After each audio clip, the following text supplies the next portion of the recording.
in JF Rivera Construction. She is now a mentor who trains junior engineers on doing project management in 5JM Builders Corporation. Aside from those affiliations, she is also the co-founder of Engineering Wins PH. Ito yung sinasabi kong yan siya yung ka-counterpart ni digital architect when it comes to engineers naman. With her platform naman, Engineering Wins PH. It is a community for engineers, students, and other interested people, diba? A platform to provide valuable content on engineering and in other related industries. So, good afternoon, Engineer Joanna. Hi everyone! Good afternoon. And we're still waiting for the screen. Right. I uh, see you on the but screen. I'm here. No, thank you for that. So, as our tech group is Ayun fixing, na. Yeah. Dapat daw mas dramatic yung entrance mo. Thank you, Joel. Okay, now, engineer, please introduce yourself to our audience and magbigay ka pa ng konting insights about you. So, good afternoon everyone again. For the fourth time, thank you again for inviting me. It's been a month-long special with me, and I do hope that for the past ProsTalk episodes is that you learned a lot from my experience, yung mga technical specifications na alam ko. But for today, I really want to highlight kung ano ba yung what's important then, which is developing your personal skills. Kasi yun talaga yung naging how we started off with Engineering Wins PH, because a few years back, we started this with my partner. Napansin niya na ang hirap talaga makahanap ng trabaho. But in my case, since I'm in the construction industry na, ang nagiging problem ko is to hire someone na talagang suited for that job. So it's like perfect combination na both worlds yung naging experience namin. We did all the research and everything. So yun talaga yung naging advocacy namin with Engineering Wins PH is to, of course, help yung mga aspiring engineers natin, fresh graduates and entry-level engineers, and also those na gustong mag-shift ng careers. Kasi especially now with the pandemic, yun din yung nagiging problem, mas nagiging mahirap pa siya. So we are guiding them. So before we dive into that, ayan. So that's a few introduction about me and my advocacy, which is Engineering Wins PH. oh, that's really fantastic. You know, architect and engineer, one of the things that, as I said earlier, you know, as we end this month of November and as we are ending the year, the very dramatic year of 2020, right? And ushering the new year of 2021. How do we make ourselves relevant? How do we actually, not just ourselves, right? How do we help other people, right? And I was sharing with you prior the live broadcast that I had the privilege of actually interviewing coach, the iconic coach of Gilas Filipinas, Coach Trespeces. And for him, he trademarked it. He says, future fit. That's what everyone can do. And I know in fit means different things. Yeah. So in this particular episode, I'm really interested to hear what your thoughts are, Engineer Hanna and Architect JP, in terms of what are these future fit requirements from an engineer, from an architect, given nga that iba na ang landscape ngayon, right? Yeah. Gone are the days. So kung ano yung sa inong college, kung kagagraduate mo pa lang, I don't know how relevant they are still because the landscape has changed.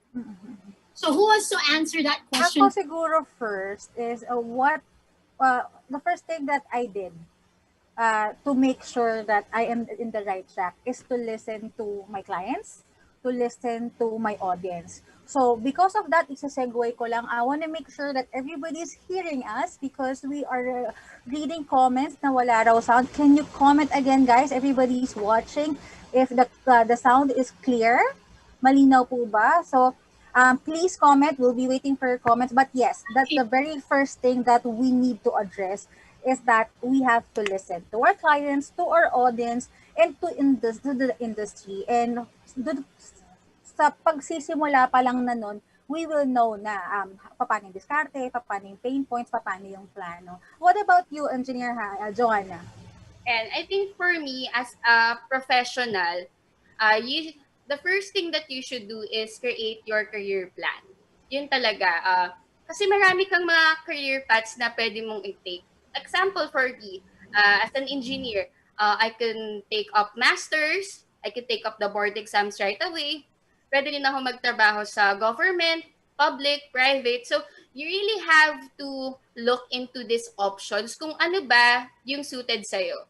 And not a lot of people know about this, but there should be also a technical and managerial career plan. Now, what I mean by this is, do you really see yourself na doing the technical side of engineering or of architecture? Do you see yourself doing the scope, learning all about the specifications and everything? Or do you see yourself on the other side, which is managing people?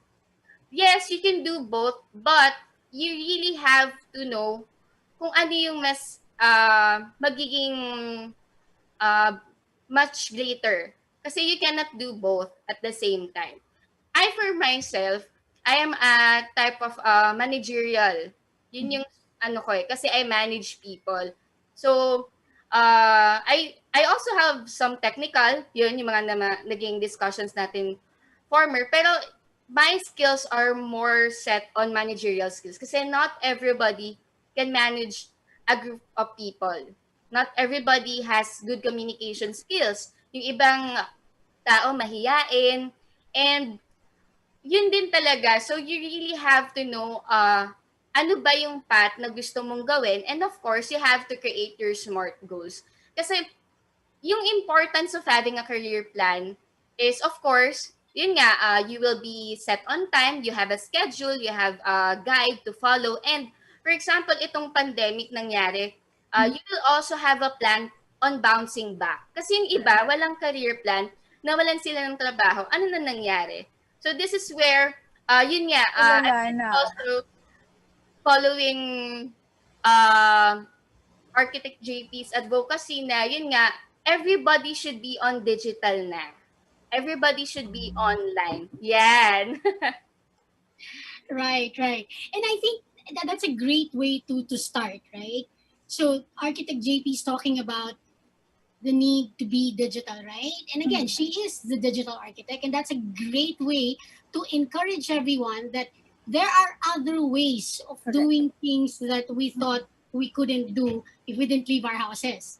And now you're talking about engineer, the idea that you need to have a personal plan, a personal career plan, so you don't get lost Yeah. in the maze of business and in the maze of actually going out there and doing what you need to do, because it doesn't mean that you're the most technical person that you'll be the best Correct. manager, Yeah. right? So pag-usapan po natin ng konti yan.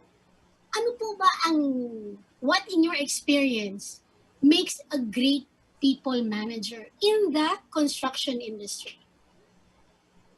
Okay, I'll start with that. So, Yeah. for me, I think that you should have great communication skills. Not only na magaling ka magsalita, you're good in English, but you have to communicate effectively. So, yun yung kailangan key point natin, effectively, na dapat marunong ka makipag-usap with your clients. You also have to know how to talk with your colleagues, and of course, yun dun sa mga tao mo or those na under you. Kasi iba-iba ng level of communication yun, and you have to adjust with that. Siyempre, you have to communicate in a way na talagang maiintindihan nila. Kasi for example, you have your team, yung mga laborers mo, yung mga workers mo. Hindi mo kailangan maging specific sa kanila kasi hindi nila naiintindihan yun.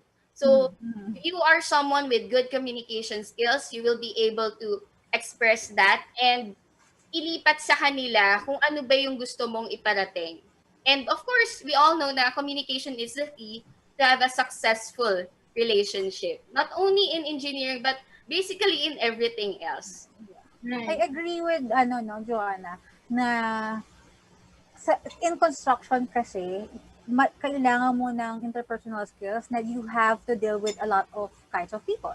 Diba? Hindi pwedeng kausap mo si laborer mo, English ka ng English. Hindi rin naman pwedeng kausap mo si client mo, pero usapang burgis tayo or usapang kanto. Diba? So, we have to be flexible in both ways.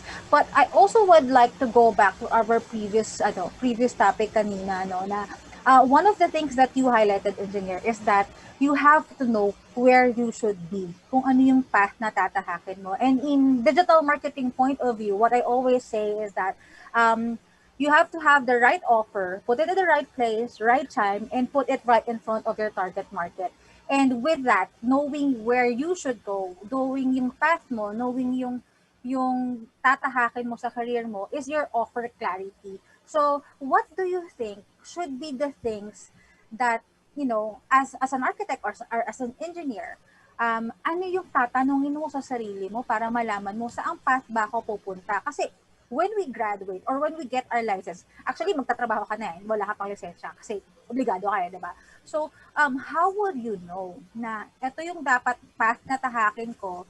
Pang project management ba ako, pang construction ba ako, pang design ba ako, or pang building administration ako? Kasi mapakarami natin pwedeng puntahan. So, ano yung mga dapat nilang isipin or tanungin sa sarili nila para malaman nila saan sila dapat?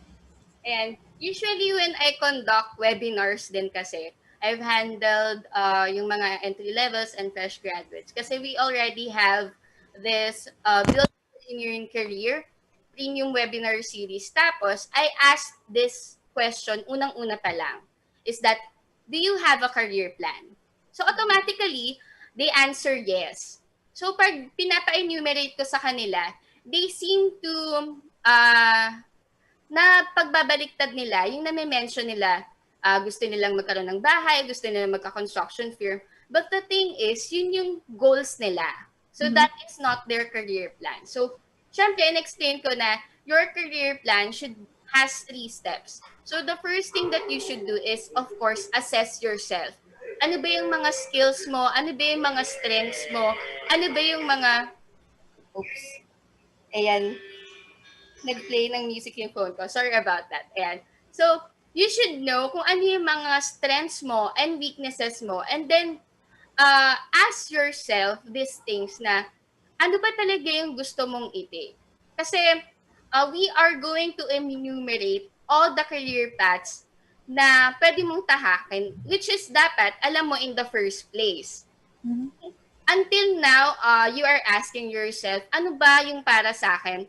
I suggest na they ask their seniors, yung mga naging supervisors nila, yung mga teachers nila, and then so they have a background on what's ahead of them. Kasi, syempre ngayon iisipin nila, I personally, akala ko dati, I'm going to be in the structural engineering line. But napunta ako sa management kasi in the long run, nag-iiba-iba rin yung nagiging career plan mo. Nag-tweak pa rin. Yes, but what we are trying to avoid is yung masayang yung time mo, effort mo, and money mo on. Kasi usually, ito yung nagiging problem, not only with engineers, but dun sa mga fresh graduates natin, naghahanap sila ng trabaho na nakita lang nila na online. They just submit resumes to every job opportunity that they see. Not knowing na hindi pala yun para sa kanila. Nalalaman na lang nila kung kailan nagtatrabaho na sila na hindi pala ito pasok sa skills ko, and then sinong talo? Di ba ikaw? Kasi nasayang yung time mo, yung money mo, and effort mo. And yun yung nakakalungkot kasi you should have avoided that if in the first place meron kang career plan. That's a good assessment of how most people are, right?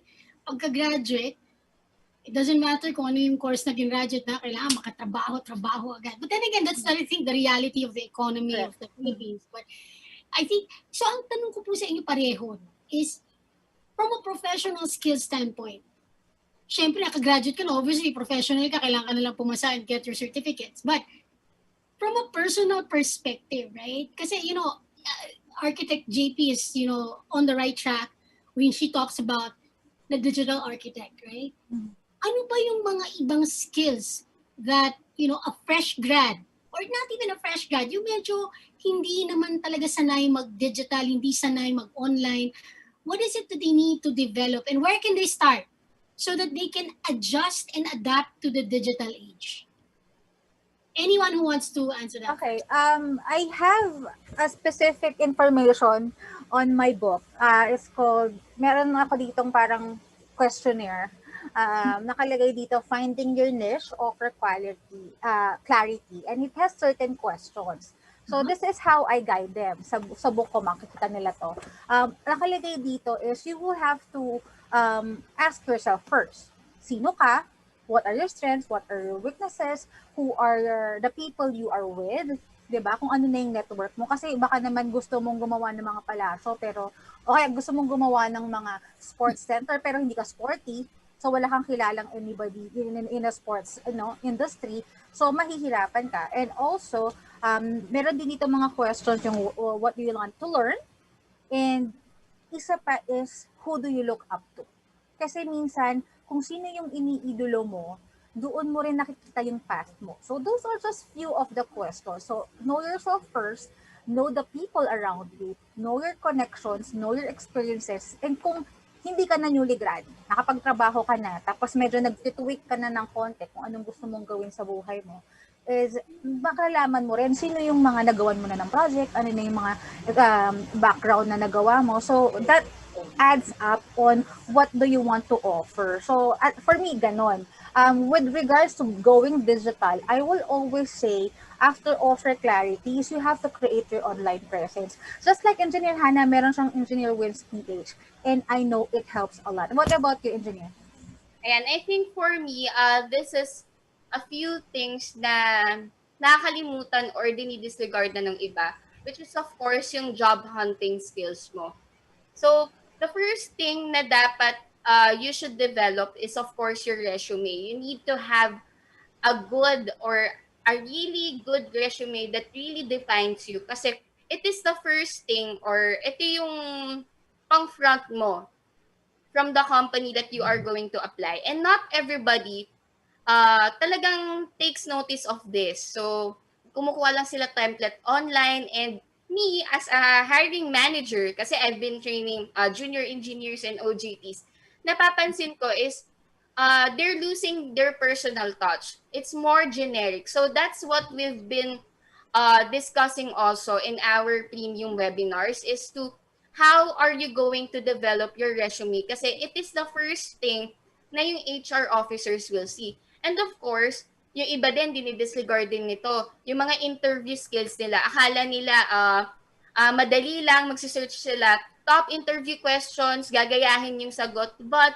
the purpose of the interviews is of course to get to know more about you. So, if you are someone na mahiyain or yun nga, mahiyain or mahirap, yes, oo. We are also guiding you on how to answer those interview questions. Kasi, yun yung akala ng iba, madali lang maghanap ng trabaho. But the first job that you should be doing is finding a job. Yun talaga yung unang-una mong gagawin. And of course, later on, yung iba hindi rin alam to. So, this applies din sa mga balak maghanap ng trabaho. It's negotiation. Yung mga contracts. Hindi alam ng ibang tao yan. So, you have to negotiate kung ano ba yung salary mo, ano ba yung dapat benefits mo. And that's what, kasi yung ibang not to mention any names, but a lot of construction companies, kulang talaga sa benefits with engineers. And maraming nagrereklamo na mababa daw yung sahod here. But what they don't know is hindi nila kayang i-negotiate yung Pwede salary naman nila. pala, yeah. Yes. Right, right. No, those are very, very interesting perspective because you just covered a somewhat a full spectrum, right? Engineer, you're talking about the new grads, and architect JP is talking about those that are actually experienced, right? So I think there is opportunities everywhere. The question now from I think for the audience and for those that are aspiring to build their own careers, even if they are still employed, right? I think ang number one question is, how do I get online? So kung yun po yung mga tanong nyo, di ba, may mga ganun Online. But how do I get online? Lalo na yung mga hindi fresh grads, right? How do you get online? Any suggestions on how can a professional get Mhm. themselves online? Okay, ako what I always tell them is, nabanggit ko na kanina, is build your online presence. So, by building your online presence, babalik tayo dun sa pinopoint out ni engineer kanina na you have to know your career path. Why do you have to know your career path? You have to know your career path kasi magsisimula ka na ng branding mo. So, kung ang branding mo is more on project management ka, so your online presence should say that you are all about project management. So you start with that, with your branding, personal branding, your offer clarity, and then if you know this na, then simulan mo nang maglagay ng online account mo on Facebook, on maybe a website if may pera ka na for website, on LinkedIn. Ako, you can find me everywhere, literal everywhere, hanggang Lazada, hanggang Shopee, hanggang TikTok. Because ganun na talaga yung ano eh, yung Pero architect, trend kailangan mo nowadays. pera? Do you need money to start all of that? No. If to create your online presence, Facebook is free, Instagram is free, LinkedIn is free, everywhere is free. Ang sinasabi ko lang na if you need money, if you wanna start your own website. Kasi Ah, website, you have to pay for hosting, you have to pay for web development.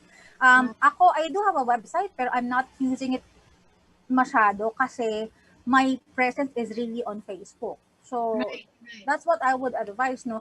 But bago ko po ituloy at ibalik ang segue kay Engineer Hannah, because we need online presence to help building with their online presence. I wish and I hope that you can share this video, share this video ng aming live today, our ProsTalk BuildeeeTV. And if you can also tag two of your friends, add hashtag BuildeeeTV, add hashtag ProsTalk, add hashtag the digital architect, and hashtag engineer wins PH. So you can win a t-shirt from Buildie and a book from Buildie as well kasi binili nila to sa akin. Yeah. So, yeah, you can win the book and also the t-shirt from Buildie. All you have to do is share this. Ganun din po ang pwede nyong gawin to build your online presence. And to help Buildie build their online presence, please do share this video. And Engineer Hannah, ito na ang segue ko sa'yo. So, bakit po nga ba naisipan to do the Engineer Wins PH? I know first of your unang-una sa goal mo is really to help other engineers. Yun yung, it's part of the advocacy. But did having Engineers Wins PH help you with your career and your online presence? Ayan, yes, it did help me, ano talaga, huge. Kasi if not for Engineering Wins PH, I wouldn't be here doing your talk. Kasi as much as possible, kailangan ko rin i-build yung online presence ko to be able to reach out to more people. Kasi kung gusto kong makatulong pa sa marami pang tao, I have to build myself. So yun yung first thing that you should be building. Na-mention na rin kanina, Facebook page. We started up with a Facebook page with Engineering Wins PH. Actually, nag-start lang kami with April. And then, we just posted contents na we really thought na makakatulong. We also featured a lot of engineers kasi tulungan talaga siya na community. Correct. Tahan YouTubers, pataas. yes. We also featured them and they're doing the same thing with us. So talagang sabay-sabay kaming umangat. And then for a short period of time, nagulat na lang kami, nasa 10,000 na yung followers namin, which is, if you are going to think, you have to maximize talaga kasi kung hindi ka sasabay online, mapag-iiwanan ka. Yes, and of course, you have to be true to yourself. Kung ano ba talaga yung ano mo. Kasi you cannot help everybody. As much as possible, kailangan gusto mong tulungan lahat. Pero there's this term niche. And yun na-mention na rin kanina, na you have to know what is your niche. As yung niche namin is of course yung mga fresh graduates, engineers na entry levels and gustong mag-shift ng careers. For Architect JP, ang niche niya is yung mga architects na wants to go digital. So, you have to focus on one point.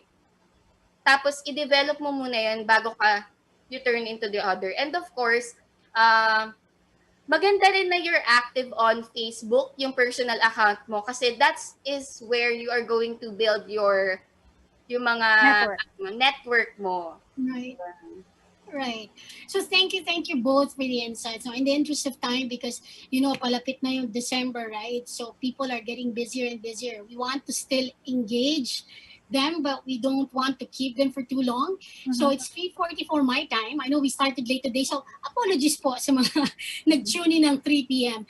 But as we wrap this up, I just wanted to check with both of you. Ito na medyo personal question. Kayo personally, what is it that you have developed that helped you the most as you build your careers? Sige, I'll Ikaw go. na mauna, yeah. Okay. I think for me is before pa lang talaga, while I'm still in college, I'm really a good communicator. I have good communication skills. But in the long run, napapansin ko na I'm also a good listener. Kasi I have to listen dun sa mga problems or yung hinanakit ba. Yung Good mga point. ang gusto kong tulungan. And then of course, I have to research also dun sa ibang tao na makakatulong kasi hindi lahat ng experience ko is enough. So I have my partner with me. We've been doing webinars also where we invite other professionals. So dun pa lang natututo na rin ako on their experiences and I'm also sharing that with them. So I think for me na-develop ko is yun nga, I became a good listener. Fantastic. Architect, how about you? Ako naman, nabanggit na ni engineer kanina, no, you have to be true to yourself. Because I'm an introvert. So, takot po ako makipag-usap sa tao, especially harapan. Sa ganito, camera, laptop lang kaharap ko, I'm good. Pero if harapan na tayo, talagang nangangatog yung tuhod ko.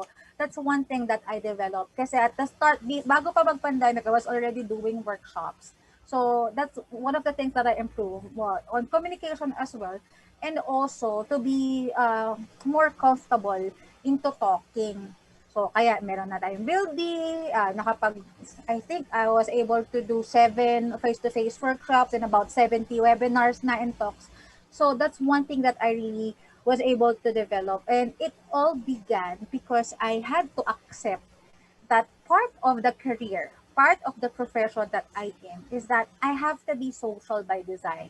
So, kahit mahiyain ako, kahit introvert ako, I have to train myself to be more open, to be more communicative, to be not, hindi na maging mahiyain. Kasi that's the name of the game. So it's the same thing with going digital.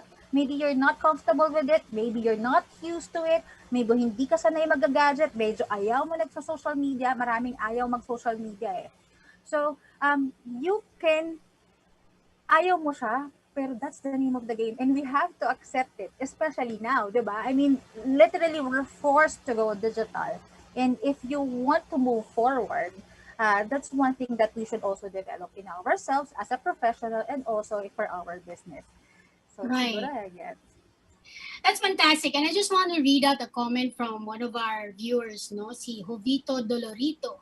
He was saying that in this industry, soft skills are critical to professionals, and he's saying communication, which you both talked about, right? The actual speaking and listening is part of the communication process.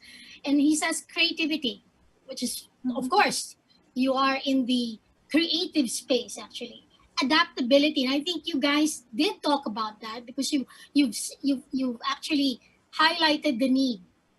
And ngayon lang, kasasabi lang ni architect, right? That you need to do things that kahit hindi comfortable sa'yo, kahit na hindi mo type, right? You need to adapt, which is perfect. And then he said problem-solving skills, which you guys do, right?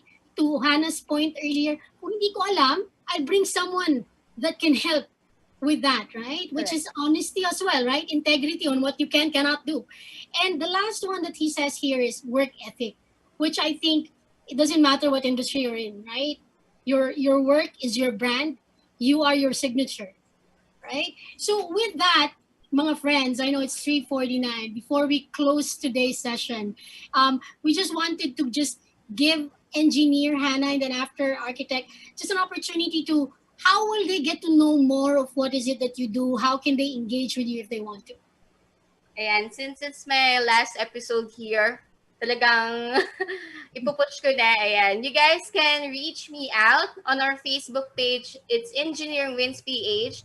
And we also have a website, www.engineeringwinsph.com. So we also are giving away a free ebook. It's the top 10 reasons why engineers are having a hard time to look for a job and what you can do about it. And then you can also join our Engineering Wins PH community. So we share emails, more posts, and everything that we really think that will help you guys in building up your engineering career. And by the way, I also like to plug, we have an upcoming another batch of Build Your Engineering Career Premium Webinar Series. Now, it is a 5 module. It is a video, pre-recorded video that will help you guys who are in how to start your career plan, how to read your resume, how to do interview, so much more. So please do check that out. And I also like to plug, siyempre magpapasko na if you're looking for an eco-friendly gift. Kasi I'm also an advocacy for clean and green living. So I have here yan. You can go ahead and check out Happy Plants by Hanna. So we have a Facebook page and Instagram account. Again, I'd also like to take this opportunity for thanking Buildee and ProsTalk for inviting me. And this has been a very wonderful experience. And I do hope na sana soon, maybe next year, makapag-chikahan ulit tayo and talk about a lot of things. Thank you! Thank you, Engineer Hannah. And we will see you for sure soon. Mhm. How about you, Architect? Yeah, thank you, Engineer Hannah. If from my end naman, of course, everybody knows me as the digital architect. Type nyo po anywhere on the internet, the digital architect. You can find me on Facebook, Instagram, LinkedIn, TikTok, Lazada, Shopee, lahat. If you want to connect with me, if you want to learn how to level up your game with regards to shifting your business to the digital platform, yes, that's where you can find me on the digital architect page. We also have, just like with Engineer Anna, we also have webinars with the digital architect session every Sundays, 9 p.m. Our guest for tomorrow night is architect Jerry Chun. We will be talking about construction systems and why it is important. Next week will be Mec Santiago, San Diego, will be talking about Lumion workflow. Yun. So yun na muna. And of course, I would like to promote my book, Architects Going Digital. Meron pang very few pieces left. You can still order it from Shopee. Huwag na sa Lazada. Sa Shopee na lang. Or you can send us a message on the Digital Architect. And just like Engineer Hannah, kung maghahanap po kayo ng ireregalo para sa Pasko, we also have merch, which is this, the Digital Architect t-shirt. That you can also buy from our TDA page or Shopee. So thank you again, Goody, Miss Nat. Thank you, thank you. I just wanted to share this with you guys, right? Because I think as I listen to both of you, right? For those who are watching, I think our beautiful guests just demonstrated to you how to adapt online. You see, in that short, not 10 minutes each, right? They were able to highlight what they are about, what do they offer, and where you can find them, right? Actually more than that, right? Except for the price, right? The two piece of marketing was just demonstrated by our guest to our, right? So for all those who are wanting to have the opportunity to have some airtime, please reach out to Buildee, because ProsTalk is our corporate responsibility, and we would like to feature, highlight folks who would like to share their work and like to share their knowledge with the broader public. That's what ProsTalk is all about, and that's what Buildee was conceived from, right? How to go to that one place where all your building requirements and all that you need to get, you can in one place. So with that, thank you, Paul, for joining us this Saturday. In advance, happy December, and hopefully it's a Merry Christmas to everybody. With that, we end today's session. Thank you for joining Buildee. Thank you. Thank Thanks, you. See you everyone. next week. Happy long weekend. Thank you.